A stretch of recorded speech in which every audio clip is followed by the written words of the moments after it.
bersanggah ya karena kita diskusi.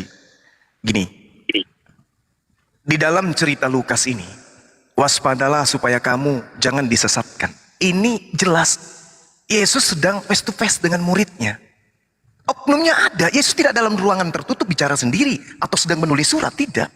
Kalau dia sedang menulis surat, lalu suratnya diberitakan kepada yang lain, orang pasti akan bertanya-tanya, ini kapan ya terjadinya ya? Siapa kamu yang dimaksud ya di sini?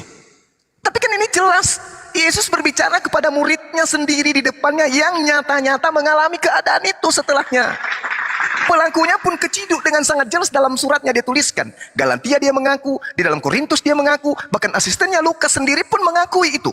Contoh, di KPR 8 nomor 3. Tetapi Saulus berusaha membinasakan jemaat itu, dan ia memasuki rumah demi rumah dan menyeret laki-laki dan perempuan keluar dan menyerahkan mereka untuk dimasukkan ke dalam penjara.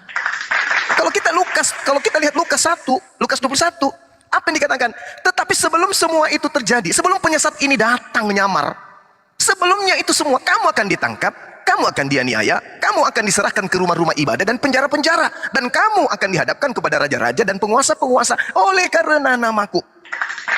Lalu kemudian dikatakan bahwasanya Saulus berusaha membinasakan jemaat itu.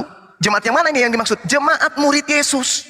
Dan ia memasuki rumah demi rumah dan menyeret laki-laki dan perempuan keluar dan menyerahkan mereka untuk dimasukkan ke dalam penjara. Galatia 1 nomor 13.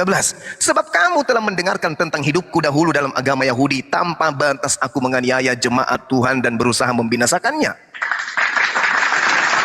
Kalau Paulus sudah mengakui itu, siapa yang teraniaya? Ya murid Yesus, sinkron dengan nubuatan Yesus. 1 Korintus 15 nomor 9. Karena aku adalah yang paling hina dari semua utusan, bahkan tidak layak disebut sebagai utusan, sebab aku telah menganiaya jemaat Tuhan. Ini mau dikemanakan ini? Kita mau menutup mata. Padahal ini sudah terjadi. Kita masih mau mencari nubuatan. Murid Yesus tak ada lagi. Murid Yesus sudah mengalami pembantaian. Makanya Paulus mengatakan ketika dia ke Damsyik, siapakah engkau Tuhan? Akulah Yesus Kristus yang kau aniaya. Emang pernah ketemu Yesus dengan Paulus? Tidak pernah. Tapi kenapa Yesus mengaku akulah yang kau aniaya? Karena menganiaya murid Yesus sama dengan menganiaya Yesus. Artinya nubuatan ini digenapi kemudian oleh Paulus. Setelah dia menganiaya, dia datang membawa nama Yesus. Aku adalah utusan Yesus. Bertemu Yesus ketika aku ke Damsyik.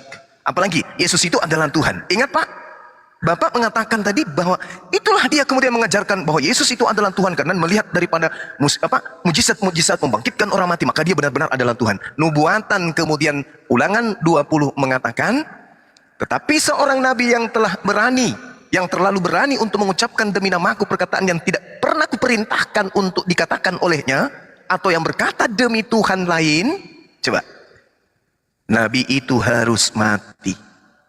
Coba saudara periksa, Bapak periksa semua surat-surat Paulus, selalu mengaku dari Paulus hamba Kristus.